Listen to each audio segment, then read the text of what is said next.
கரூர் மோசமான ஏரியான்னு உங்களுக்கு தெரியாதா? அந்த செந்தில் பாலாஜி ஒரு ரவுடி பையன் உங்களுக்கு தெரியாதா?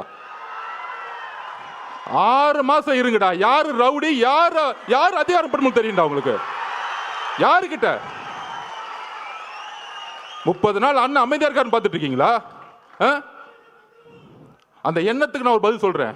நேற்று கோவை மாவட்டத்தில் நம்மளோட சகோதரி மிகப்பெரிய பாலியல் பலாத்காரத்துக்கு உட்படும் பொழுது தவறு நடந்துச்சுன்னு எல்லாம் போராட்டம் பண்றாங்க. கோயம்புத்தூர்ல போராட்டம் பண்றாங்க.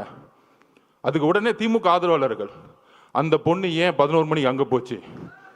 அறிவு இல்லையாடா திமுக காரங்களும்? அறிவு இல்லை? நீங்க எல்லாம் பெண் குழந்தைங்க பெற்றிருக்கீங்களா இல்லையா? உங்களுக்கு அறிவு இருக்கா இல்லையா? பெண்ணோ ஆணோ எங்க வேணாலும் போகணுங்கிற சுதந்திரம் இருக்கக்கூடிய தமிழ்நாடு தலைவர் வந்த பிறகு மாத்து வர்றா. அந்த மாதிரி தான் திமுக வாடகை வாய்கள் நமக்கு அட்வைஸ் பண்றாங்க. ஏன் கரூர் போனாங்க? திருட்டு பசங்களை பத்தி பேசாம நம்ம அட்வைஸ் பண்ணிட்டு இருக்காங்க.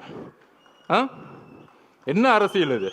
உங்களோட கேவலமான வார்த்தைகள் பேச தெரியுமா? நீங்க தலைவர் அதுக்கான பயிற்சி எங்களுக்கு கொடுத்ததில்லை. ஞாபகம் வச்சுக்கோங்க. புது அரசியலை உருவாக்க வந்திருக்கும். ஊழல் குடும்பத்தை தூக்கி எறிய வந்திருக்கும். எங்களுக்கு அரசியல் கத்துக் கொடுக்காதீங்க.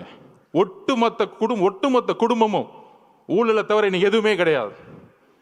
உங்களுக்கு தெரியாது திருவாரூர்ல எவ்வளவு கூட்டம் வந்துச்சு, நாகப்பட்டினத்துல எவ்வளவு கூட்டம் வந்துச்சு, திருச்சியில் எவ்வளவு கூட்டம் வந்துச்சு, அரியலூர்ல எவ்வளவு கூட்டம் வந்துச்சு உங்களுக்கு தெரியாது?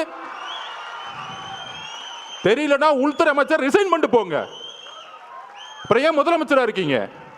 மக்களோட பாதுகாப்புக்கு உங்களுக்கு கொடுக்கறதுக்கு தைரியம் இல்லைன்னா ஏன் ரிசைன் பண்ணிட்டு போயிடுங்க. இப்பயே நாங்க 41 உறவுகளை இழந்திருக்கோம். எங்களுக்கு தெரியும் அந்த வழி. எங்களோட குடும்பம் ஒட்டுமொத்த மாவட்ட செயலாளர் மதி மேல தவறுன்னு சொன்னா அப்புறம் எதுக்கு முதலமைச்சர் ஒருத்தர் இருக்கீங்க? ஒரு இன்டெலிஜென்ஸ் எதுக்கு இருக்கு? ஆதவர்ஜன சாப்பிட்டாரா தூங்குறாரா பாக்குறதுக்கா, இல்ல தலைவர் வீட்டு விட்டு வெளியே வந்தாரா பாக்குறதுக்கா இன்டெலிஜென்ஸ் இருக்கு? ஒட்டுமொத்த காவல்துறையும் செயல் இழந்திருக்கு. இன்னைக்கு என்ன பெரிய கட்சி கட்டமைப்பு! நீங்க பெரிய பெரிய அமைச்சர்கள் சொல்லக்கூடியவங்கன்னா என்ன? பெரிய பெரிய இன்ஜினியரிங் காலேஜை கட்டிக்கிட்டு, பெரிய பெரிய மெடிக்கல் காலேஜை கட்டிக்கிட்டு 1000 கோடி பணம் வச்சிருந்த பெரிய கட்டமைப்பா? மக்கள் அந்த கட்டமைப்பை தூக்கி எறிஞ்சிட்டாங்க.